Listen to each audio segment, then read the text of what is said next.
When we see eventually, like, 30,000 courses and, you guys are pumping them all out, have you guys ever thought of like a season pass, a monthly membership or something like that to give access to just flat Yeah. all of them?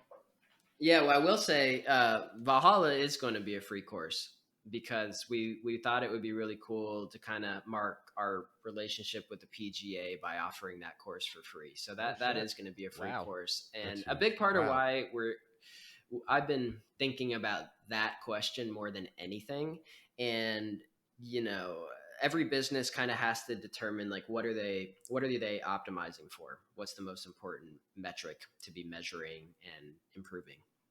And an obvious one is like money. How much money can we make? That's an obvious one. Every business has to make money. If they run out of money, they die. So that's just part of it. You have a Like family, money allows us to grow, all of these things. But for me, the most important metric is not actually money, because thankfully our sales are doing well, and that's been great, and it's allowing us to grow and do these things. The most important metric for me is weekly active users. So, and we don't actually like the word users. I like players, weekly active players. Um, and that basically means, okay, you get new people playing and they play 1 week, that's fine. Do they come back and play the next week? Who's playing once a week, right? Who's addicted to the game? Who's playing at least once a week?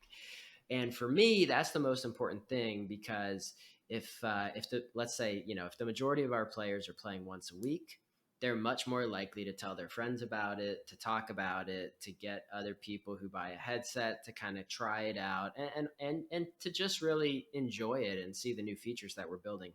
So even though, in the short term, we could make some money by selling the Valhalla course, because I think a good number of players would buy it.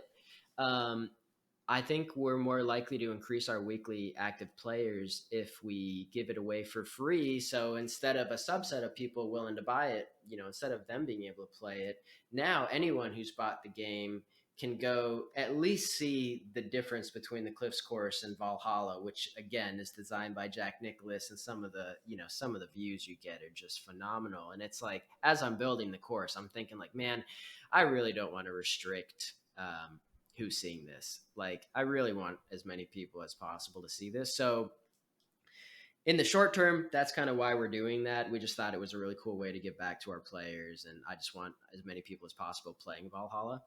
In the Wolf Creek will still be, DLC. In the longer term, I think something like a season pass, something we've kind of been toying with, like a membership, is probably the direction that we'll end up going. And it's still very early. I don't know how it's going to play out, but one idea is, let's say that a season is 3 months, so we have like 4 seasons per year, and each season comes with 3 new courses. Okay, so we release 3 courses that we build, like 3 licensed courses potentially. And if you do the season, you get access to those 3 courses immediately. If you don't do the season, then you still get access to the courses, but only after the season ends, right? So it's kind of like, it's early access versus only access, which I think is totally fair. If you're really into the game and you want to play stuff as soon as it comes out, then, you pay a little bit. But the people who do pay early and are happy to do it are effectively kind of subsidizing it for the people who wouldn't pay for it. So I really like something like that. And of course, as part of the season, we'd have exclusive tournaments, potentially exclusive, golf clubs and content that you could only get, kind of like how skins work. And just a bunch of other perks that come with the season, so that if you are a weekly player or even a monthly player, like, it just makes a lot of sense to do the season. But yeah, we're toying with a bunch of ideas. And again, our number one thing right now is just figuring out how we can get as many people playing like once a week or once every couple weeks to just keep playing it. That's our top priority. And then, figuring out how we then kind of monetize in a way that's really fair, and kind of meets people with where they're at. That'll be sort of our secondary priority.